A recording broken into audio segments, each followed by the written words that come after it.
Kata orang, gue itu si paling kerja. Syuting seharian, tiba-tiba sakit kepala. Oskadon, oke buat sakit kepala. Bekerja aktif di pusatnya, dapat diminum sebelum makan, tanpa ngantuk. Oskadon, solusi oke, lengkap redakan sakit kepala dan nyeri. Pancenoye. Saat mantrinya, luar biasa ribetnya. Luar biasa lamanya. Yang luar biasa ribet, jangan jadi kebiasaan. Kirim uang gratis, simpen kartu bank, dan bayar kris apa aja. Pakai dana, bukan dompet biasa. Kata orang, gue itu si paling kerja. Syuting seharian, tiba-tiba sakit kepala.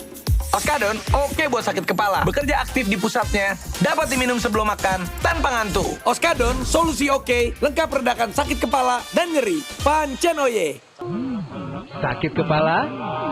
Minum Paramex. Gue. Andalan nih. Paramex cepat kerjanya, gak pakai lama. Cepat redakan sakit kepala, aman sesuai dosis anjuran untuk redakan nyeri. Sakit kepala, Paramex obatnya. Produksi Konimex. Kata orang, gue itu si paling kerja. Syuting seharian, tiba-tiba sakit kepala.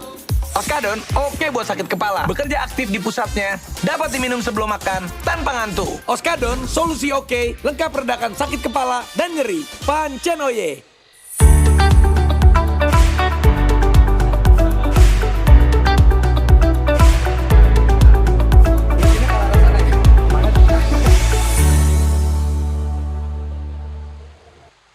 Kata orang, gue itu si paling kerja. Syuting seharian, tiba-tiba sakit kepala. Oskadon, oke buat sakit kepala. Bekerja aktif di pusatnya, dapat diminum sebelum makan, tanpa ngantuk. Oskadon, solusi oke, lengkap redakan sakit kepala dan nyeri. Pancenoye. Rakyat Indonesia merindukan terwujudnya perubahan. Tenang saja, Pak. Saya sudah ada di sini. Merdeka yang bermartabat, bukan merdeka yang tidak bermartabat dan dijadikan permainan oleh kekuatan-kekuatan lain.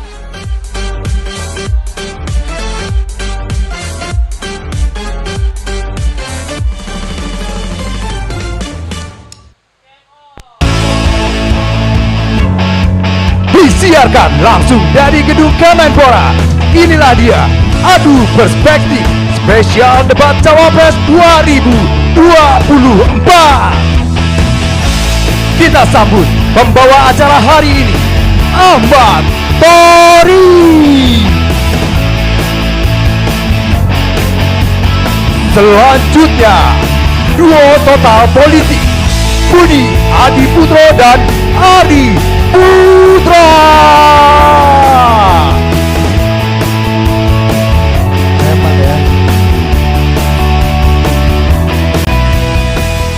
Ya, dan Anda semua harus tahu bahwa orang yang tadi suaranya seperti Don King itu adalah Om Faris ya. Barangkali Anda jadi host lebih cocok Anda daripada kami ini. Atau Anda jadi Danton upacara Agustusan, cocok juga Anda. Betul. Bisa ditutulerkan gak kalau mau jadi Danton ini ya? Nanti juga buat pembukaan ekspedisi matahari juga bisa Anda. Jelajah matahari. Jelajah. Ekspedisi ini kan. Iya beda dong. Oke. Sapa dulu. Selamat sore. Ini dari Kemenpora, kita disiarkan langsung. Ya. Kawan-kawan nih maksud lu dari mana? Dah. Dari mana itu? Dari mana? Kayaknya sih pemuda. Ini. Dari OKP mana kamu? Tapi enggak lah, yang paling penting ini kita semuanya jadi satu. Kan Kemenpora ini harus merangkup pemuda dan olahraga ya. Termasuk juga kita akan juga merangkum pihak-pihak yang telah membantu terselenggaranya acara kita pada hari ini. Adu Perspektif Spesial Debat Cawapres X Muda Memilih. Dan ini ada pesan dari tim sales ya. Tolong baca adlibsnya yang tertib. Betul. Ya. Kami sarankan itu kan tim sales juga menyarankan ke kita. Ya. Kami sarankan balik kepada tim sales. Sebaiknya Anda merekrut host khusus untuk membacakan ini kalau mau tertib. Kalau mau tertib ya. Tapi kita coba satu kali dulu lah tertib. Tertib ya? Ya kalau bisa tertib kita lanjutkan. Ya kalau nggak enak gimana? Ya, kalau nggak enak kita balik lagi ke asal aja. Betul ya. Acara ini didukung oleh Oskadon. Bentar, harus itu dong dari awal dong bacanya. Lu dari awal udah nggak tertib. Ya, oke. Disiarkan dari Kemenporanya penting. Mana. Adu Perspektif Spesial. Oh iya, oke. Adu Perspektif Spesial Debat Cawapres, Adu Perspektif Spesial Debat coba. Adu Perspektif Spesial Debat Capres-Cawapres ini disiarkan langsung dari Kemenpora dan didukung oleh Oskador, solusi oke sakit kepala. Oskador, pancen, oh ye. Apa bang? Gini-gini apa? Halo, dadah. Apa bang? Kasih kode tuh yang jelas. Oke, next. Lanjut. beda pilihan itu biasa. Yang penting dompetnya sama. Pakai Dana, bukan dompet biasa. Iya. Kalau yang biasa? Dompet Iya, apa? Dompet. Nggak tertib lagi. Oh nggak boleh, oh iya. Lanjut. Lanjut. Terakhir. Sakit kepala, Paramex obatnya, cepat kerjanya, nggak pakai lama. Iya. Anda sebagai jurnalis punya kemampuan khusus ya, ad libs ini. Lips agak standar bisa. Saya simpulkan memang ya itu mungkin tertib tapi pasti kurang nikmat Anda mendengarnya ya. Iya, oke. Karena diperintahnya kayak gitu, jangan sampai brandnya out dari sini kan. Iya benar. Ini adlibs juga ada lanjutan nih. Ada Gue yakin kalau kita yang disuruh negosiasi sama brandnya sendiri, brandnya ya setuju ya masalah kita. Oke, ini ad Lanjutan, libs lanjutan. QR Dana nih, coba bacain. nggak usah dibaca bagian itunya. Untuk detikers yang ingin mendapatkan uang dompet digital Dana sebesar 250.000 bisa scan QR di layar live streaming Detikcom. Weh, Anda nggak bisa karena Anda nggak ada layar live streaming ya. Bisa dong. Bisa. Kalau teman-teman yang di sini mau juga 250.000 dari Dana, masuk ke situs detik.com, lalu lihat, cek linknya. Nanti di situ diproses lah. Cari-cari sendiri lah. Enggak semuanya harus dari host kan dikasih tahu kan. Ya, udah. Anda kan bisa Google ya. Udah mulai Ya, mantap tinggal- pendapat Torik. Ya, tinggal buka aja www.detik.com. Ya. Udah? Sales gimana? Oke, aman? Ya. Ya. Tolong ya Oke. Mas, yang tertib ya maaf. Ya. Oke, kita akan Zoom call dengan Alvito Dinova di JCC. Ya. Sekarang, ya. Betul nggak? Gimana? Jadi Benar sebagai kan? tambahan Pak Idam? informasi, jadi Ya. sebagai tambahan informasi, debat Cawapres kali ini media hostnya tuh salah satu adalah Transmedia. Nah, yang memimpin debat atau jadi moderator debat nanti adalah Pemret Detikcom, Mas Alvito Dinova. Nah, kita akan sapa, ngobrol, pengen tahu situasinya kayak apa. Iya. Masih gugup apa enggak? Iya. Beliaunya mimpin. Bukannya udah pernah beliau. Udah pernah, veteran. Iya. Beliau sama Pak Prabowo sama. Iya. Sama-sama pernah ikut debat Pilpres. Iya. Oh iya ya. Bukan yang pertama Pak dulu. Iya. Benar. Oke. Ya. Udah belum Bang Vito? Udah Oke, belum? kita sudah terhubung dengan Bang Vito. Weh, Alvito Dinova Gintings. Lagi di make up oleh Bu Hesti Iya. nampaknya, itu Bu Hesti bukan belakang tuh. Iya kan? Bang, jidatnya nggak kelihatan Bang, izin Bang. Bu Hesti coba, Bu Hesti coba buka dulu apa wajahnya ya. Paten juga Abang dihias kayak ini nih. Ya, biar teman-teman di Brebes Tegal Ini ini kok bisa layar lihat lebar Anda. banget gini buset dah.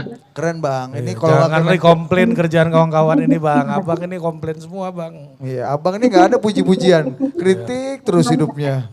Oke Bang, gimana Bang? Halo, gimana? Persiapan, kalau di sini persiapan udah paten Bang, udah jelang senja ini kita udah hikmat menanti apa namanya debat capres ya, cawapres. Nah di sana gimana persiapan Abang? Apa persiapan non teknis Iya. dari apa namanya moderator debat cawapres yang dinanti-nantikan? Persiapan sebenarnya dari kemarin. Jadi kemarin kita sudah mulai gladi. Waduh, gelap. Sorry, kita di ruang makeup ya tuntutan lah ya untuk kelihatan apa namanya menipu usia gitu supaya kelihatan seger. Jadi kita di makeup.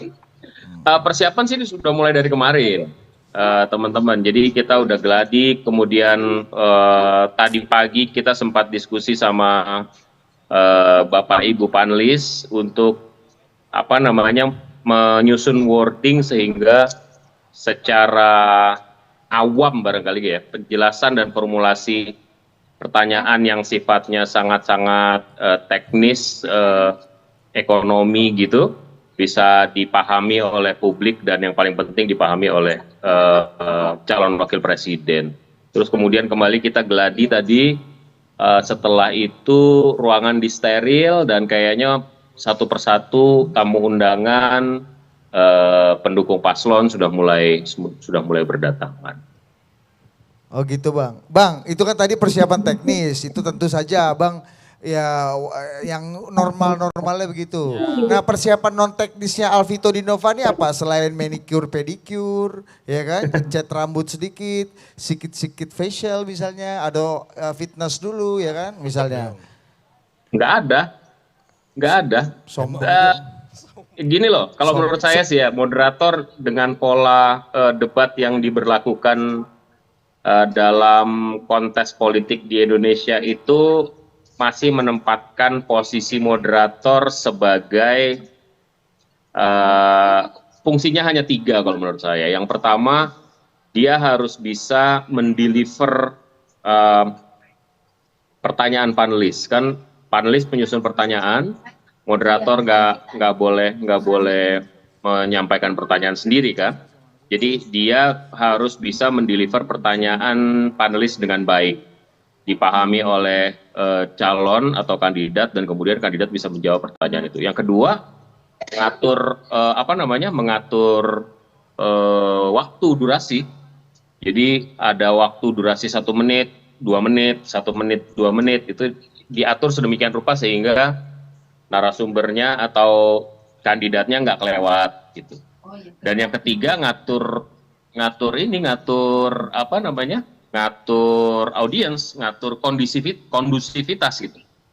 Nggak lebih dari itu. Jadi kita juga mau baca literatur tentang ekonomi misalnya, kemudian melakukan pendalaman tentang ekonomi di Indonesia, itu ya sebatas pengetahuan kita aja, karena nggak akan dipakai untuk kepentingan debat secara langsung dalam kapasitas kita sebagai moderator. Jadi kurang lebih sama seperti 5 tahun yang lalu sih. Oke, abang kau udah berpengalaman nih bang.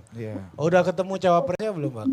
Belum. Ya, boleh abang dikarantina dulu nggak? Misalnya nggak boleh ketemu cawapres. Enggak lah, nggak dikarantina. Yang dikarantina itu panelis, karena panelis yang menyusun pertanyaan kan. Oke. Ini sesi ini ya, saya coba jelasin juga ke teman-teman. Jadi sebenarnya ada 4 sesi secara umum gitu ya. Walaupun sebenarnya bodinya tuh ada 6 segmen, tapi ada 4 part lah. Yang pertama, penyampaian visi dan misi paslon terkait dengan bidang ekonomi secara luas. Kan subtemanya ada 8 gitu ya. Yang kedua, kemudian kandidat menjawab pertanyaan dari panelis. Jadi pertanyaan panelis yang sudah disiapkan itu kemudian dijawab oleh kandidat dan kemudian dikomentari oleh kandidat lain. Yang ketiga baru crossfire. Crossfire itu kandidat saling bertanya dan saling menanggapi. Itu di section ketiga. Di section keempat, closing statement.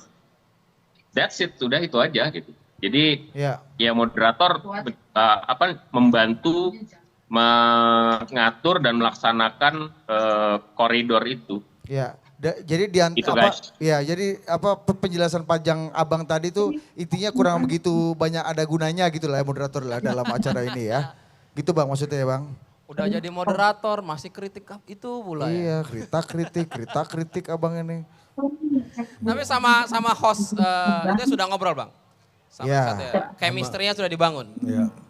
Calon kandidat, moderator teman sama Liviana. Iya, udah kan dari kemarin kita ketemu pertama kali itu kalau nggak salah hari Rabu, kita tanda tangan fakta integritas. Di situ ketemu pertama kali, setelah itu briefing sebentar antara kami, KPU dan panelis. Kemudian keesokan harinya di hari Kamis, panelis bekerja menyusun daftar pertanyaan, kami bertugas untuk mengatur bersama-sama tim produksi bekerja sama melakukan rehearsal dan lain sebagainya. Dan hari ini rehearsal lagi, jadi udah ngobrol sih. Ya kita stick dengan apa yang digariskan oleh KPU sih. Pertanyaan, kemudian kita nggak boleh menanggapi apapun, tidak boleh berkomentar yang tendensius dan lain sebagainya. Bang kasih kalimat-kalimat kayak mantap itu, kasih dulu bang, gitu nggak bisa tuh? Nggak bisa ya. Itu hanya mungkin terjadi di realem yang namanya adu perspektif di debat kandidat pilpres ini nggak bisa. Moderator nggak bisa memotivasi jangankan probing ya, jangankan menyampaikan pertanyaan probing, memotivasi orang, ayo Pak, jawab lagi ya, kita bisa kena pasal itu ntar. Oh gitu. Ke panelis, Jadi kalau- ke panelis pun nggak Kalau boleh, Bang. kandidat bilang cukup, ya sudah cukup gitu. Kita nggak bilang, sudah Pak, segitu aja. Wah, itu bisa bahaya itu. Kalau kita mantap juga jawaban abang nih kan. Kalau ke panelis Kalau kan, kalian kan bisa bilang, lumayan panjang penjelasannya walaupun tidak bermutu kan, gitu kan bisa kan. Kalau panelis, Coba bayangkan kalau saya melakukan itu kan, waduh, bisa nggak pulang kita. tapi paling enggak ke panelis boleh lah Bang. Batik Ibu paten juga nih batik. Iya, panelis lah Bang, ya kan penuh profesor-profesor ini kan. Kasihan juga kalau Mungkin nggak nanti- diumbang. Mungkin di era kalian jadi moderator debat nanti mungkin saya berdoa itu bisa terjadi. Iya, Supaya kami- iya. lebih ini ya, supaya lebih cair ya barangkali ya Iya perdebatan. Bang, kami mendoakan dulu Rifana Pratiwi Bang setelah ini Bang, baru abis itu kami lah. Iya. Lu sebut nama sih. Iya kan itu idola kami soalnya. Iya, Bang ngomong-ngomong Pak Idam apa kabarnya Bang? Gara-gara Abang nih Pak Idam kan. Pak Idam harusnya di sini nih Bang, Pak Idam. Idam Bang. lagi meeting teknis Ya, udah. sama tim produksi. Dia bertugas untuk membantu panelis melaksanakan kerja dengan baik Oke. di debat ini. Oke, kita langsung aja. Terima kasih Oke, Bang terima Vito. kasih Bang. Semoga lancar. Ya. Semoga Amin. sukses. Sukses Bang, bismillah ya kan. Mudah-mudahan debat cawapres kali ini bisa berjalan dengan lancar, baik dan ada gunanya buat Republik ini ya. Ya. Min, terima kasih teman-teman, sukses buat Oke, Bang. acaranya Siap. hari ini di kantor Menpora ya. Oke Bang. Cocok. Siap Bang. Cocok sama kepribadian kita Bang. Ya. Pemuda dan olahraga. Abang kan udah nggak masuk lagi tuh masalah pemuda dan olahraga. Habis Jarang- ini di kantor BIN kita rencananya ya. Eh, Dapat iklan nggak apa-apa diskusi biasanya. Emang BIN bisa iklan? Bisa lah. Semua Ada, emang ada? Ada. Apa? Ada. Misalnya? Pasti ada semua institusi, ada PR, hubungan masyarakat. Woi, gua pamit dulu woi. Mau Ya, Oh, ya, iya, ya, Bang. ya, ya, Iya, ya. Bang. Siap-siap. Ya, thank you Bang. Ayo. Hati-hati Bang. Ayo. Yoi. Mantap.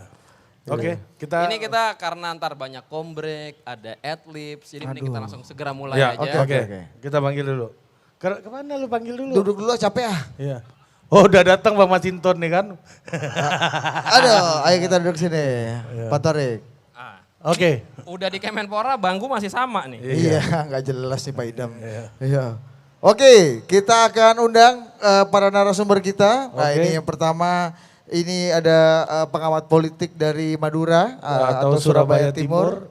Ya, yang terkenal dengan slogannya apa nih? Janganlah pernah engkau Tangisi. sesali susu yang sudah tertumpah. Iya, Makanya kan- beliau paling ahli dalam mengomentari programnya Pak Prabowo tuh. Betul. Soal bagi-bagi susu ini kan. Benar. Dan karena program Prabowo bagi-bagi susu lah, Adi Pray mencoba merevisi apa namanya slogannya itu ya. Berarti jangan sampai tumpah susunya. Ya kan? minimal warteg yang sudah tertumpah gitu lah. Ya. Oke. Ganti teh panas kayak begini slogannya. Kita Iya. panggilkan Adi Praitno. Woi.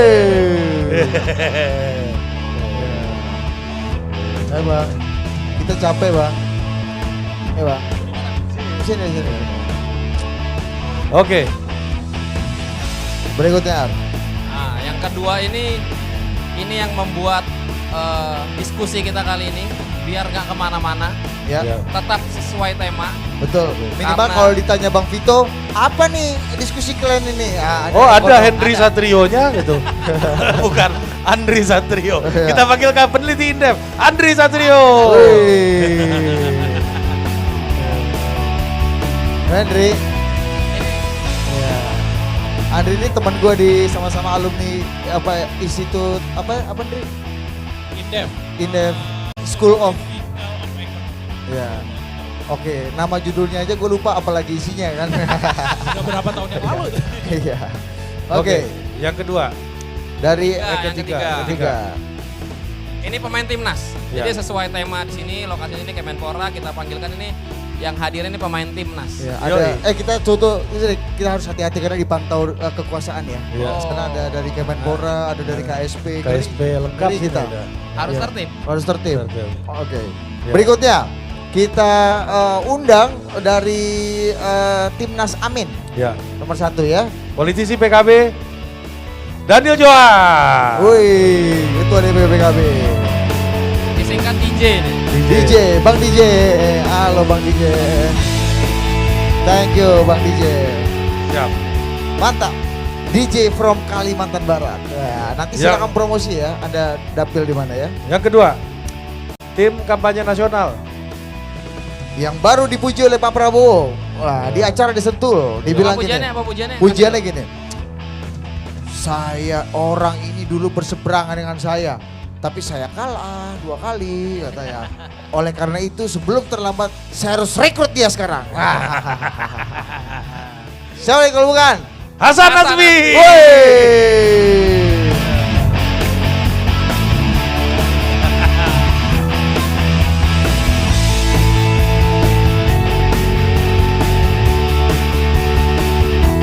Kalau ini jalan bisa cool nih. Oke lah.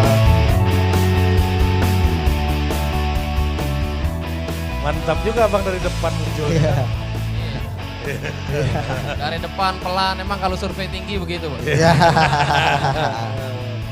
Oke, yang ketiga. Yang ketiga, Dir. Yang ketiga orang ini sudah Ekonom juga bukan? ekonom Komisi 11. RR, bukan ya? Iya agak mirip ada. ya. Ya benar. Dia diinspirasi oleh Bang Rizal Ramli ya untuk ngambil komisi Iya. 11. Dan beliau ini sudah mendapatkan ini apa namanya aspirasi dari publik dari bawah dia ke Dinas Tata Ruang dan juga Satpol PP DKI karena wajahnya terlalu banyak menghiasi wilayah Jaksel dan Jakpus ini loh. Jadi Iya kan? tanda-tanda pemilu udah dekat ada banyak poster orang ini. Betul, Iya. tiang listrik ada, Iya. ya di apa namanya di pagar-pagar Iya. ada. Jadi rumusnya adalah hegemoni ruang publik. Betul. Iya kan? Bahkan baru kali ini saya lihat iklan sedot WC lebih kalah dibanding beliau. Iya. Hegemoni ruang publik yang mana bangun tidur lihat orang ini, mau keluar rumah lihat orang ini, mau kerja lihat orang ini, ya kan? Mau tidur lagi lihat dia lagi gitu. Kita panggilkan saja. Masinton Pasar Pasaribu. Ibu.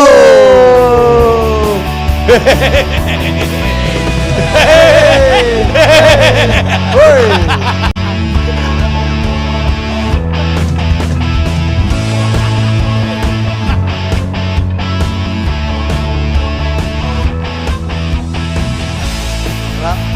Korea. Bang, Samsul gimana Bang? Samsul Bang? jangan anda yang mancing. Anda itu ya. Jangan ikut-ikutan. Jangan. Biar dia aja. Lu lupa kita dipantau sama kekuasaan di iya. sebelah sana. Maaf Tuh. kekuasaan. Viral itu viral. Iya. Oke. Ya, Aduh, lengkap juga semuanya ya. Aduh, capek juga kita dari tadi ya. Oke, Dir, apa mulai gimana nih silakan? Nggak tahu lah, terserah lu lah nih. Iya. Abisnya kita nggak boleh muji-muji sponsor dari tadi. Iya, Oke, kita mulai dari Adipre aja biasa. Ya, kita sesi Ya kan? dulu. Apa ya, ekspektasinya dari debat cawapres ini apa sebenarnya di kepala publik yang diharapkan oleh publik menurut Anda dari menonton ingin menonton debat ini kira-kira apa? Banyak hal ya. Pertama tentu yang namanya debat kandidat pastinya lalu lintas arah percakapannya itu tidak menoloh, saling kritik, saling berargumen dan menyampaikan kedalaman visi misi. Kan itu kan yang sebenarnya. Kalau kemudian debat kandidat itu hanya saling bilang cukup, saling berangkulan, kemudian baik-baikan, itu bukan debat kandidat. Itu kan idealnya kayak gitu. Iya. Tapi enggak khusus untuk tema debat cawapres ini kira-kira ekspektasi publik apa? Tentu akan terjadi perang-perangan secara logika, akan terjadi perang-perangan secara substantif. Muhaimin Iskandar beberapa waktu yang lalu saya kira sudah memulai satu diskursus yang saya kira saya sebut sebagai prakondisi untuk debat malam ini. Ketika Muhaimin bicara tentang tol itu tidak bisa dinikmati oleh tukang becak. Itu kan ingin menjelaskan bahwa infrastruktur dan pertumbuhan ekonomi di negara ini tidak terlampau menjangkau kalangan-kalangan masyarakat secara umum, terutama kelas menengah ke bawah. Pada saat yang bersamaan kita juga mendengar ketika Muhaimin bilang banyak mal-mal gede dan besar di Bekasi, tapi dompet orang Bekasi tipis-tipis. Ini kan ingin mengkritik bagaimana pembangunan ekonomi di negara ini yang hanya berkutat dan berpusar pada orang-orang itu saja, tapi tidak netes ke bawah. Nah, saya berharap Gus Muhaimin ini akan menjadi trendsetter, di mana pembicaraannya di ruang publik selama ini itu disampaikan secara terbuka, terutama kepada Mas Gibran Rakabuming Raka, yang kita tahu adalah sebagai replika dari politiknya Pak Jokowi. Jadi Gus Muhaimin kita berharap serang dong, kritik dong. Jangan hanya ngomong di belakang, pas ada orangnya nggak berani ngomong, kan kira-kira begitu. Kira-kira berani nggak menurut Anda? 50-50, 50-50. Kenapa 50-50? Dulu waktu mengkritik IKN agak agresif, tapi setelah itu kemudian diedit kritiknya. Karena kita juga di dalam nggak enak sama teman-teman di dalam. Nah, ada kendala psikologis yang sepertinya akan membuat di mana kritik ini akan disampaikan secara terbuka. Nah, yang kedua, Mahfud MD. Orang ini kan dikenal sebagai sosok yang peluru tanpa kendali, katanya begitu. Kita berharap Mahfud MD yang peluru tanpa kendali, orang Madura yang suka belak-belakan, bicara apa adanya. Bahwa nggak mungkin ada investasi, bahwa nggak mungkin pertumbuhan ekonomi itu bagus, termasuk tentang infrastruktur yang baik, kalau supremasi hukumnya itu tidak bisa ditegakkan di atas segala-galanya. Jadi bagi saya, melihat Mahfud MD, melihat Muhaimin Iskandar itu akan nyerang Gibran Rakabuming Raka. Seperti halnya terjadi pada debat capres yang pertama, di mana Pak Prabowo itu dikeroyok. Karena Pak Prabowo itu dianggap sebagai representasi dari pemerintah Jokowi saat ini. Gibran adalah representasi dari pemerintah, replika dari politik Pak Jokowi. Jadi segala hal yang mau dikritikkan terkait dengan negara ini, ekonomi, infrastruktur, tentang APBN dan seterusnya, mumpung nanti malam ada Mas Gibran Rakabuming Raka, kritik-kritik kerasnya itu harus berani disampaikan secara vulgar dan lugas. Gitu Pak harapan kita Pak. Oke. Ya, tangan untuk Adi Pre. Itu harapannya. Enggak bahaya Enggak bahaya, cuman kan takutnya Pak Mahfud sama Gus Muhaimin nih rada-rada sungkan mengingat ya Mas Wali Kota ini kan anak Pak Bos. Ya kan? Anak Pak Bos apapun judulnya. Jadi Pak Ewuhnya khawatir lebih mengemuka sebagai bagian dari kepentingan debat nanti malam. Tapi kalau untuk meningkatkan elektabilitas dan popularitasnya Pak Mahfud dan Muhaimin Iskandar, nanti malam momennya. Karena kalau dibandingkan Mas Gibran, Pak Mahfud, dan kemudian Gus Muhaimin, ini kan popularitasnya masih di bawah. Termasuk elektabilitasnya. Jadi ada sekitar 5-70%, 5-7% maksud saya, masyarakat kita itu yang sangat mungkin akan mengubah persepsi mereka terkait dengan calon, sangat mungkin akan mengubah pilihan politik mereka setelah melihat debat kandidat yang dilakukan oleh capres dan calon wakil presiden. Ini adalah moment of the truth, terutama bagi Pak Mahfud dan Gus Muhaimin yang masih belum mendapatkan angin segar. Ya, semakin lama Anda ngomong, semakin lama iklan untuk masuk. Ya. Oke, kita iklan dulu dikit sebelum ke 1, 2, 3 dan Mas Andri Satrio nanti juga menanggapi. Tetap di Adu Perspektif, Detikom dan Total Politik.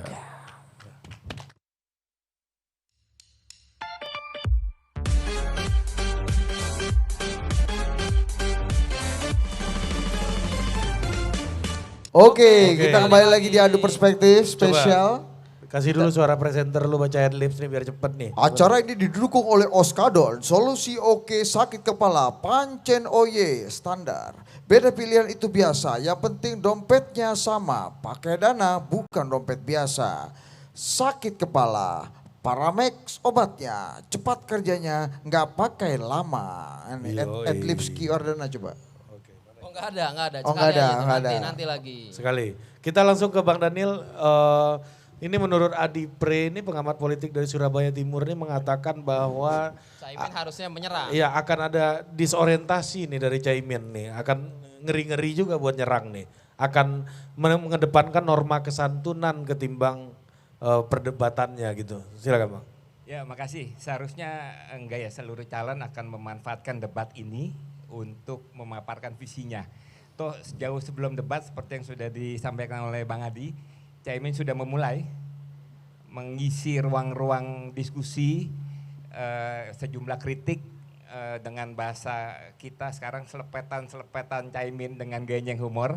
Nah, kita berharap dalam debat nanti selepetan tersebut akan terungkap kepada calon-calon yang lain.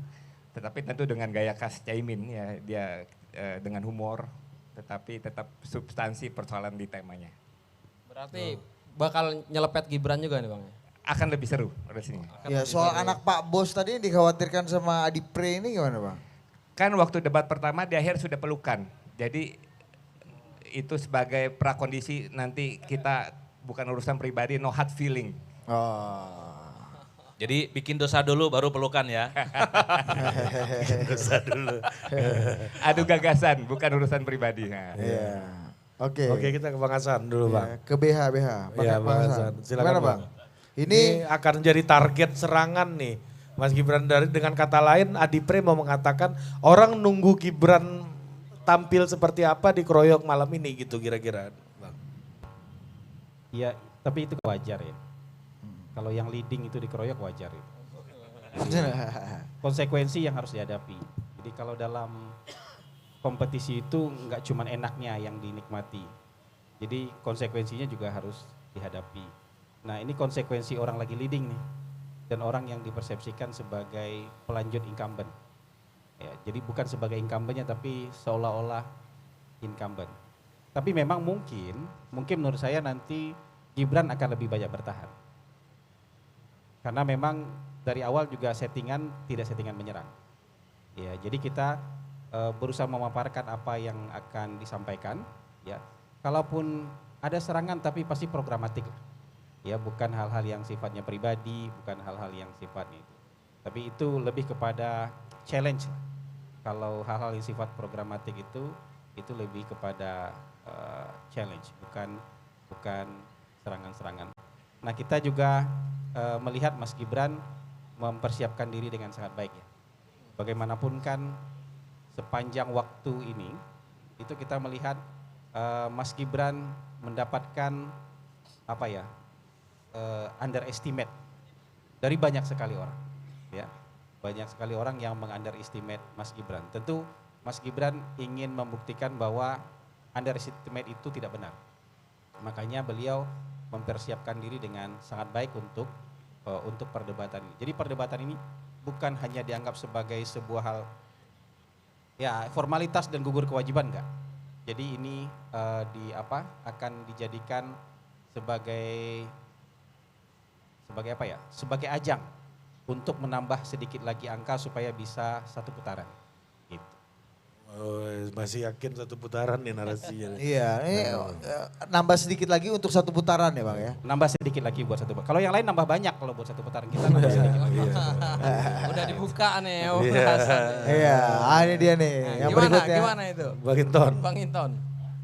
Ini yang satu sudah bersiap udah, satu putaran Bang. Udah tinggal nambah sedikit. Yang jelas itu kan harapan. Ya harapan boleh. Iya kan? Kita kan nggak bisa membunuh harapan. Tapi realita dan kenyataan kan berbeda. Tidak menyatakan itu. Walaupun itu disampaikan berbusa-busa harapan itu. Tapi kenyataan membantah harapan itu. Kenyataan yang mana Bang?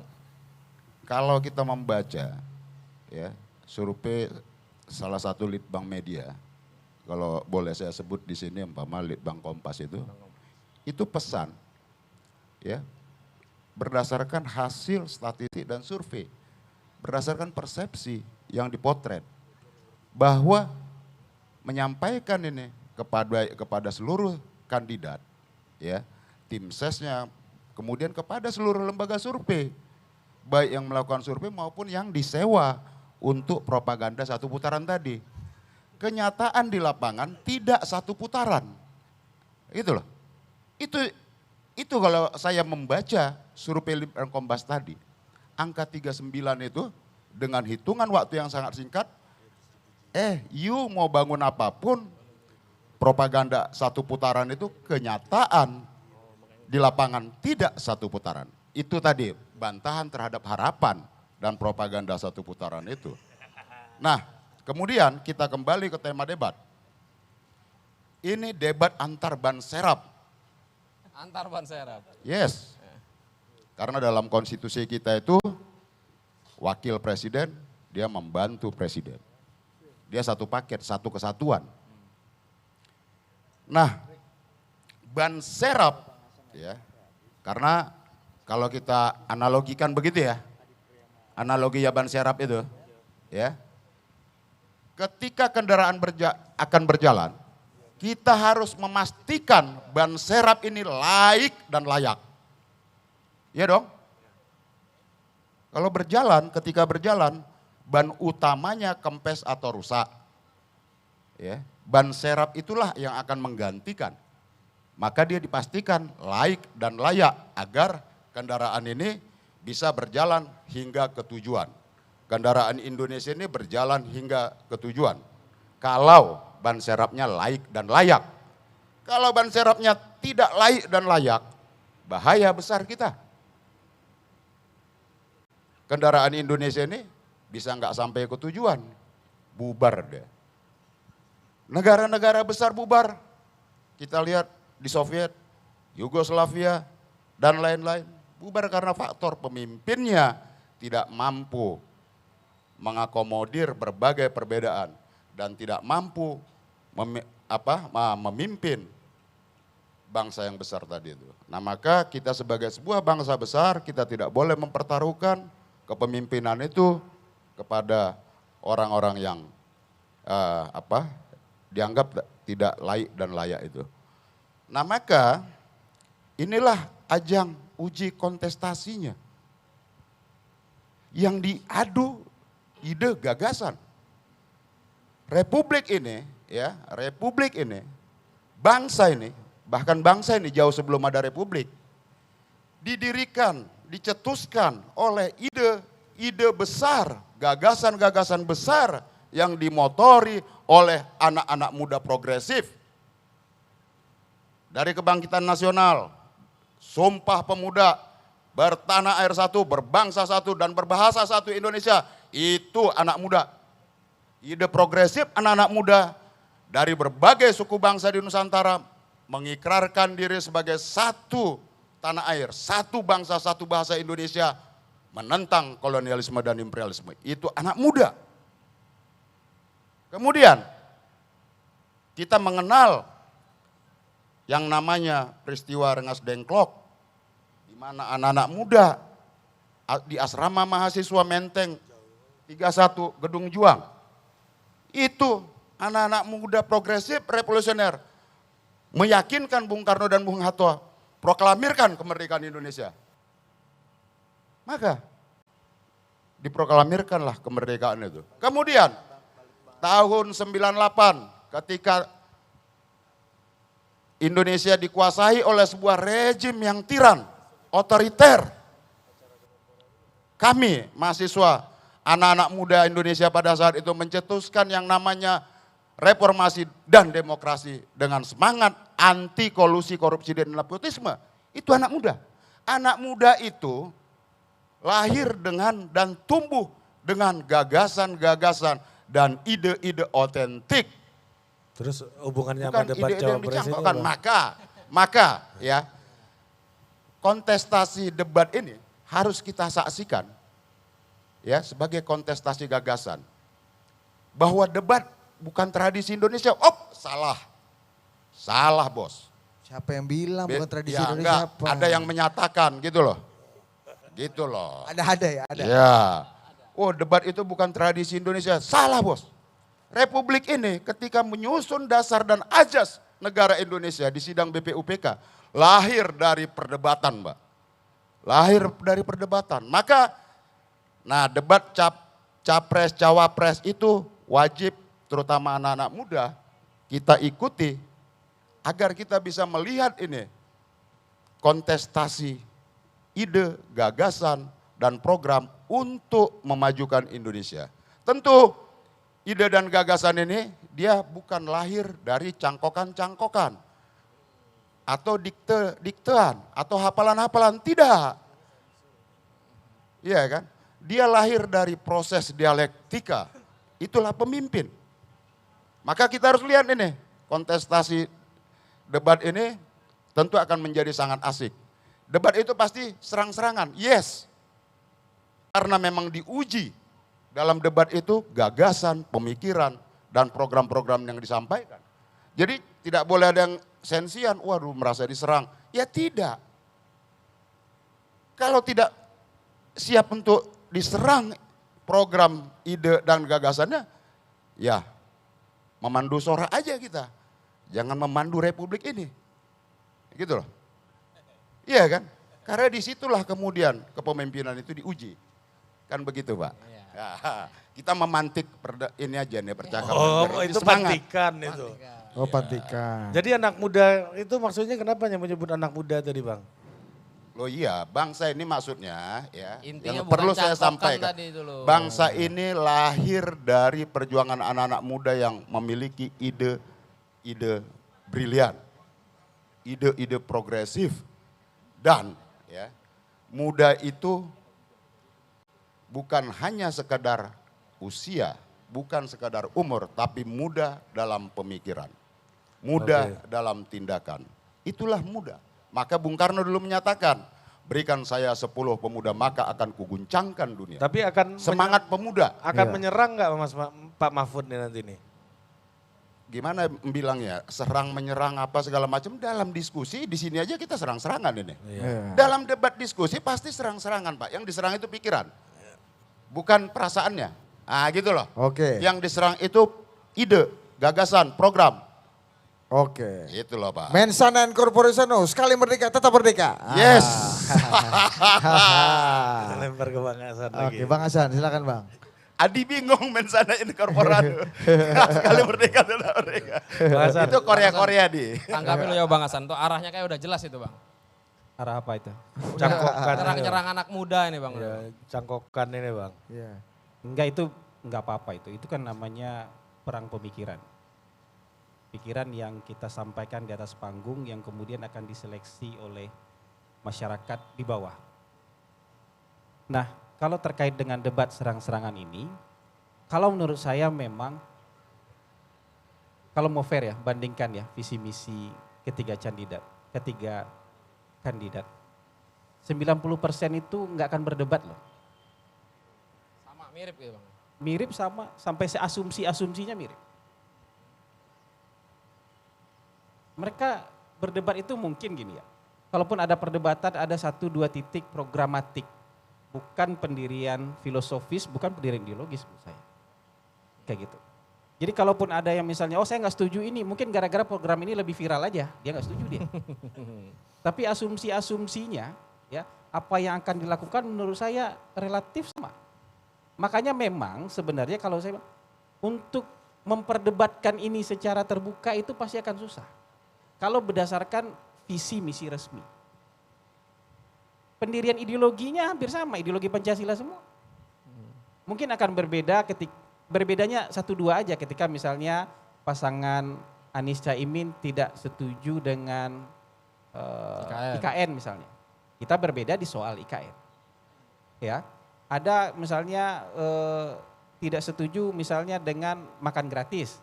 Berbeda soal makan gratis. Tapi kalau filosofisnya bahwa kita harus menciptakan generasi unggul, Indonesia emas itu harus disambut dengan generasi-generasi yang juga secara gizinya baik dan segala macam, saya yakin gak akan berdebat itu.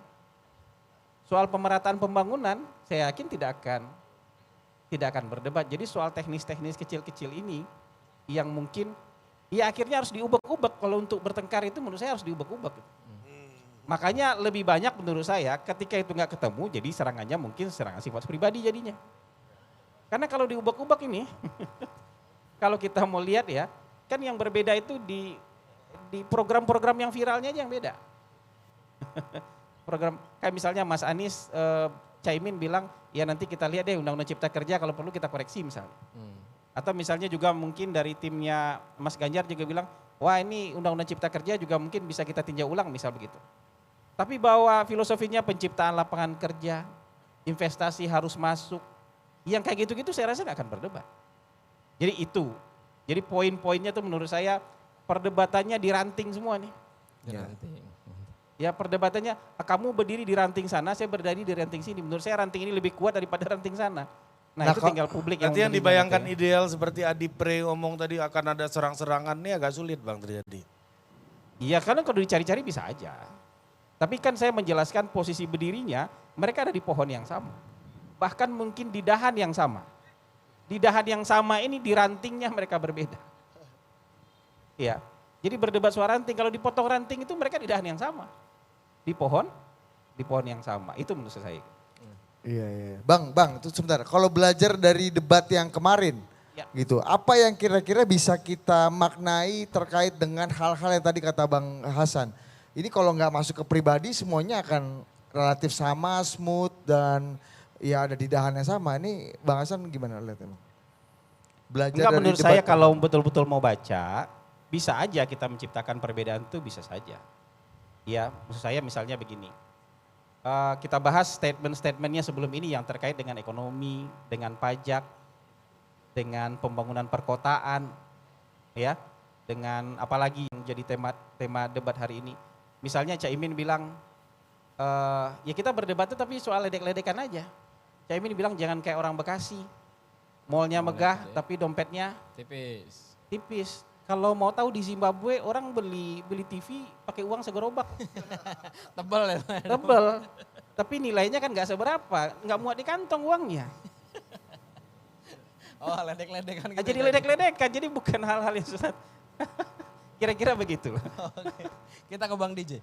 Sebelum ganti kita ke Mas Andri. Kalau menurut Bang Hasan tadi sebenarnya sama-sama aja. Jadi mirip-mirip aja. Beda ranting tapi bisa di dahan yang sama. Nah kalau posisi Amin ini kan mengusungnya perubahan.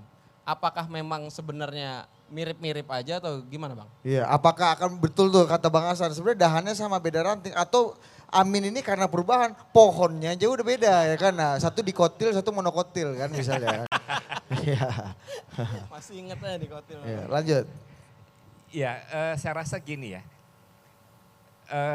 Banyak masyarakat termasuk para pengamat itu yang merasakan periode kedua pemerintahan Jokowi itu banyak perubahan yang berbeda dengan periode pertama.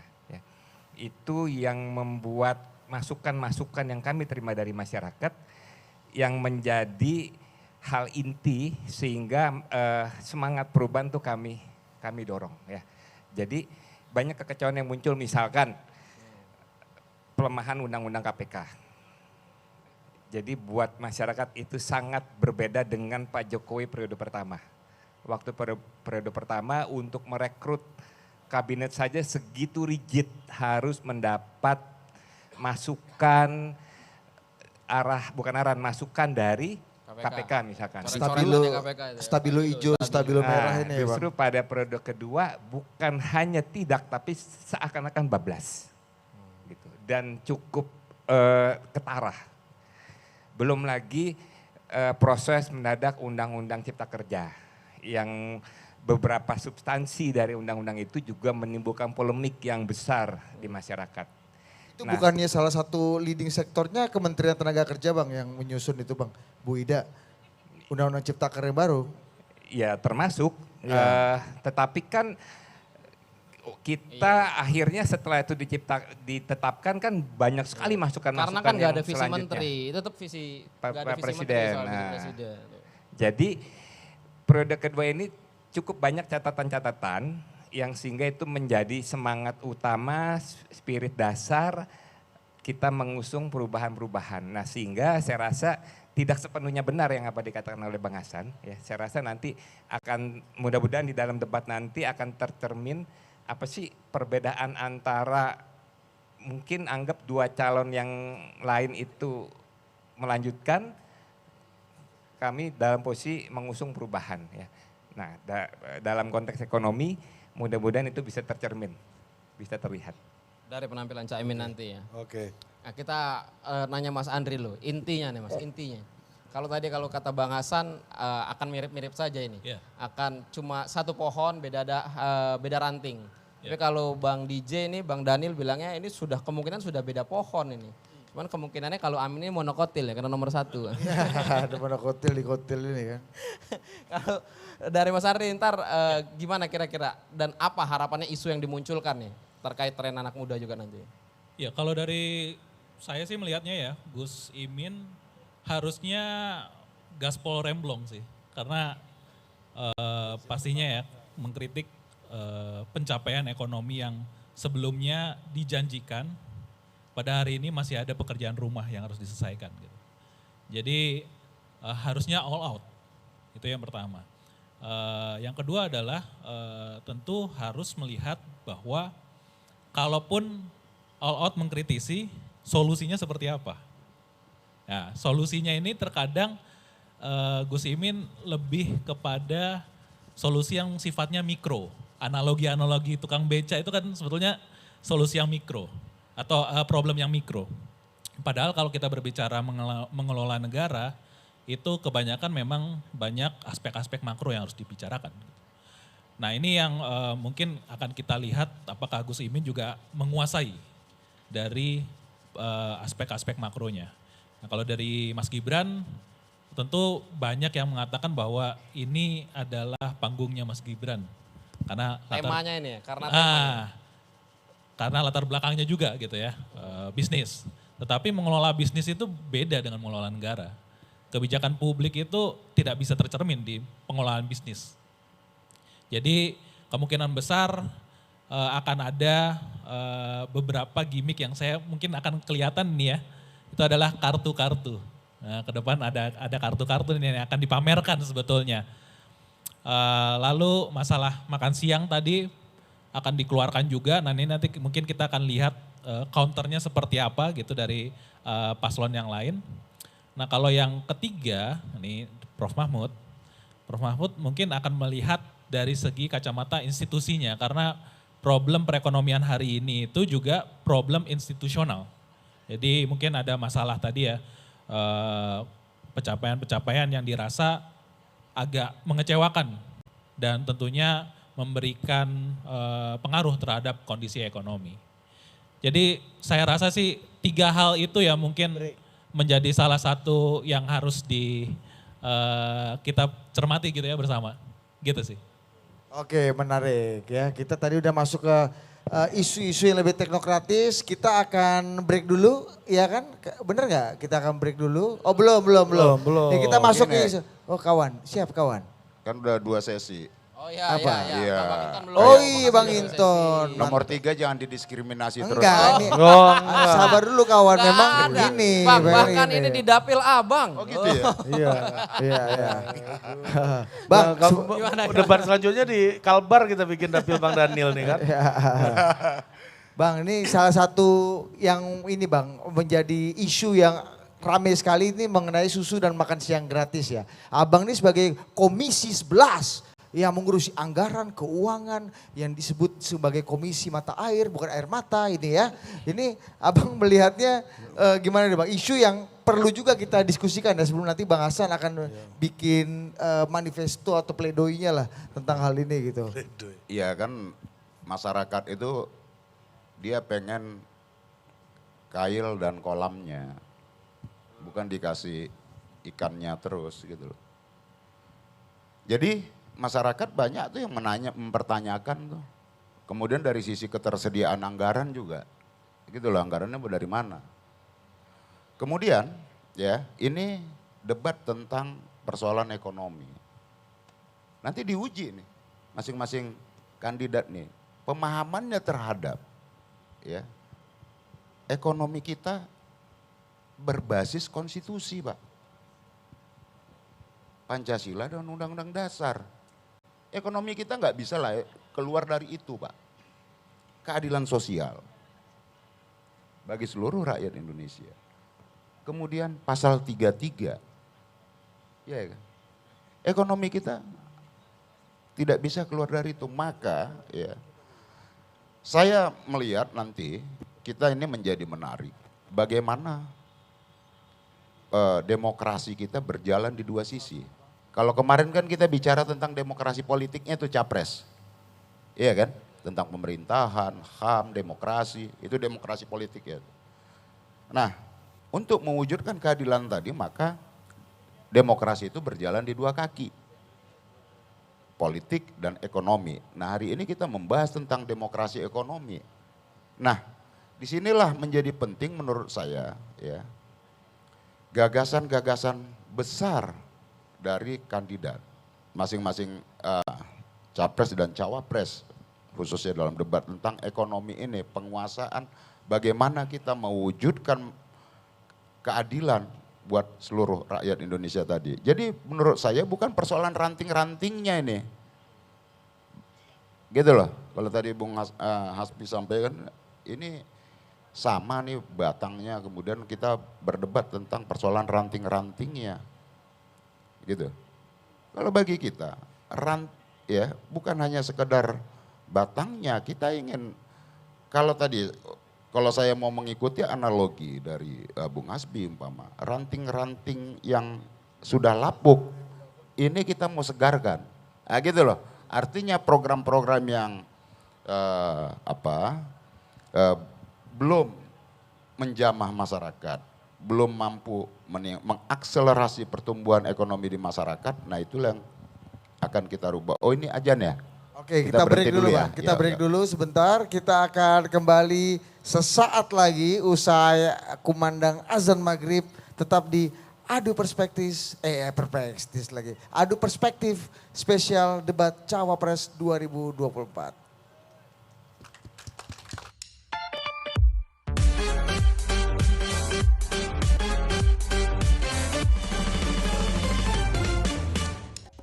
Gue itu si paling kerja, syuting seharian, tiba-tiba sakit kepala. Oskadon, oke buat sakit kepala. Bekerja aktif di pusatnya, dapat diminum sebelum makan, tanpa ngantuk. Oskadon, solusi oke, lengkap redakan sakit kepala dan nyeri. Pancen oye. Luar biasa ngantrinya. Luar biasa ribetnya. Luar biasa lamanya. Yang luar biasa ribet, jangan jadi kebiasaan. Kirim uang gratis, simpen kartu bank, dan bayar kris apa aja. Pakai dana, bukan dokter biasa. Kata orang, gue itu si paling kerja, syuting seharian, tiba-tiba sakit kepala. Oskadon, oke buat sakit kepala. Bekerja aktif di pusatnya, dapat diminum sebelum makan, tanpa ngantuk. Oskadon, solusi oke, lengkap redakan sakit kepala dan nyeri. Pancen oye. Sakit kepala? Minum Paramex. Gue andalan nih. Paramex cepat kerjanya, gak pakai lama. Cepat redakan sakit kepala, aman sesuai dosis anjuran untuk redakan nyeri. Sakit kepala, Paramex obatnya. Produksi Konimex. Kata orang, gue itu si paling kerja, syuting seharian, tiba-tiba sakit kepala. Oskadon, oke buat sakit kepala. Bekerja aktif di pusatnya, dapat diminum sebelum makan, tanpa ngantuk. Oskadon, solusi oke, lengkap redakan sakit kepala dan nyeri. Pancen oye.